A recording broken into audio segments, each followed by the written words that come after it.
Trije dobri možje obstajajo na tem celem svetu. In prvi dobri mož je kdo? Miklavž. Kdo je drugi dobri mož? Božiček. Kdo je pa tretji dobri mož? Ti. Sem pa jaz. No in seveda, mi dobri možje delamo tisto, kar otroci najraje počnejo. Malo nagajamo, malo smo nepridni, jelenčke premzamo, da ne prehitro ne vozijo. Ja.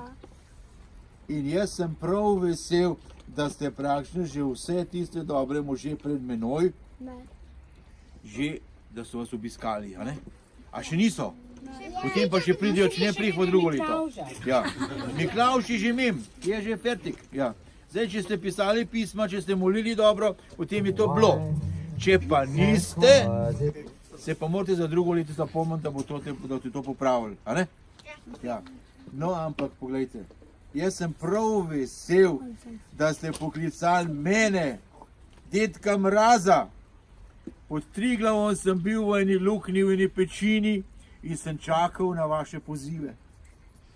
In potem dobim veliko pošte. Veliko pošte in ste izrazili željo, da vas obiščem. Sama veste, v čem je bil problem? Ni bilo snega. Prvič ni bilo snega. Tam gor ledenik je že čist, praktično skoraj zelen. In sanke, ki sem mu pripravljene za v dolino, sem jih skup sestavil, jelenčke sem opregal in sem rekel, a veste, kaj se je naredilo? Trgal. Razsule so se, ker so bile tako suhe, da so se čist razsule.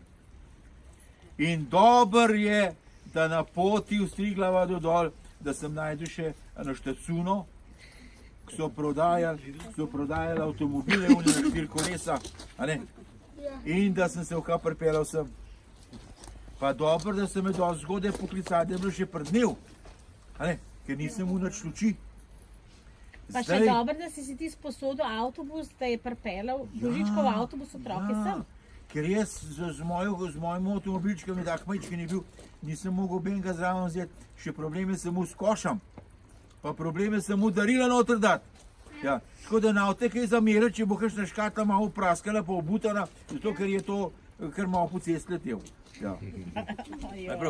Mogoče bo Pa da nisi kakšno darilo zgubil. Ja, lahko se tudi zgodi. To bolj mene skrbi, to da je samo malo praskane. Ko boste šli domov, lepo gledajte ob cesti levo, pogledajte desno, šofer ne gleda naprej. Vi pa gledajte, če ste slučajno kakšno darilo še najdeli. Ker nekaj jih je šlo kar tako, ker to je pa taka cesta je, ni nič poglihan, da bi se snegom fajn vozil, ampak so bili kar luknje.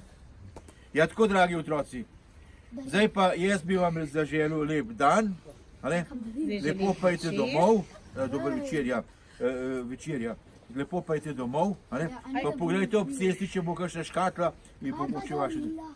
Kakšna darila? Ti sprija drug let, kaj bo? A je za hece tale dedek? Zdaj ste še premladi za darila, a ne? Ja. Zdaj pa takole. A veš, da ima Karolina danes rojstni dan? Kje je to? Jaz. Kaž, da vidim, kapo dol. Ne ta, Karolina. Karolina, kje je to? A ti, dej kapo dol. A pa res. Čakaj, na sliki sem te malo drugače videl. Ja. Kaj bi se ti? Je uni. Zdaj kapo gor. Ja pa je, ne ona? Je. Dobro, potem pa takole. Spoštovana Karolina.